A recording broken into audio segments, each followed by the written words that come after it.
চ' মই কালি ৱাজেদ আলী চৌধুৰী ডাঙৰীয়াক আপোনালোকৰ সংবাদ মাধ্যম প্ৰতিদিন বোধকৰোঁ তাতে এটা নিউজ বাজিছিলে। মই এইটো বজাৰ পিছত আৰু কোনোখন পেপাৰত মই ৱাজেদ আলী চৌধুৰীক স্পষ্টভাৱে সুধিছিলোঁ আপোনালোকে দিল্লী গৈছে মই গম নাপাওঁ কি কথা।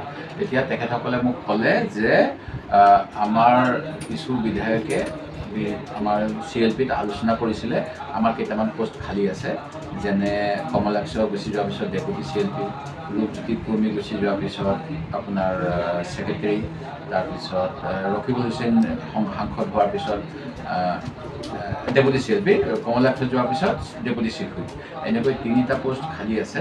গতিকে এইবিলাক পূৰণ কৰিবলৈ তেখেতসকলে ইচ্ছা প্ৰকাশ কৰি দিল্লীত সাক্ষাৎ কৰিব গৈছে। তাতকৈ কম বেছি যিখিনি কথা ওলাইছে বিসংবাদ, এই বিষয়ে মই জ্ঞাত নহয়, কিন্তু মই এটা কথা ক'ব পাৰোঁ মোৰ নিজৰ অভিজ্ঞতাৰ ফালৰ পৰা। 16 চনৰ পৰা মোক খেদাব লাগে বুলি বহুত চিগনেচাৰ কেম্পেইন হৈছিল, দিল্লীলৈ মানুহবিলাক গৈ আছিল। তেতিয়া কিন্তু হাইকমাণ্ডে কি কাৰণে নাজানো মোক খেদোৱা নাছিল।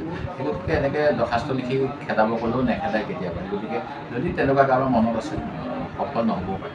বাৰ বাৰ ক'ব লগা নাই আৰু।